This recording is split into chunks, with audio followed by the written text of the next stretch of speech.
त्यांनी प्रेमाने ती पिल्ले उचलली, छातीशी धरली आणि आपल्या मांडीवर बसवली. ती पिल्ले इतक्या शांतपणे त्यांच्या मांडीवर विसावली, जणू त्यांना आईच भेटली होती.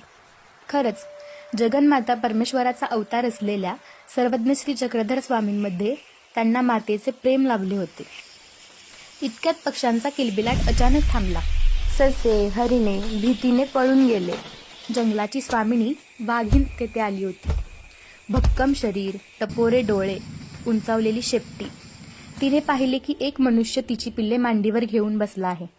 क्षणातच तिने भयंकर गर्जना केली.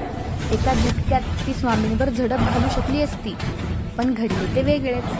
स्वामींच्या केवळ एका शांत दृष्टिक्षेपाने तिच्या मनातील गौर्य विरघळले. राग नाहीसा झाला. ती पूर्णपणे शांत झाली. जसे वासरू गाईचे पाय चाटते तसे ती वाघीण स्वामींचे पाय चाटू लागली.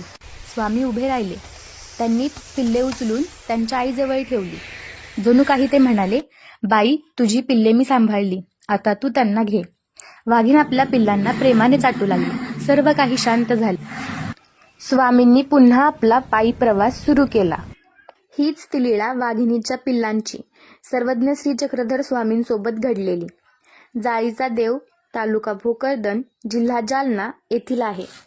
आज या ठिकाणी सर्वज्ञ श्री चक्रधर स्वामी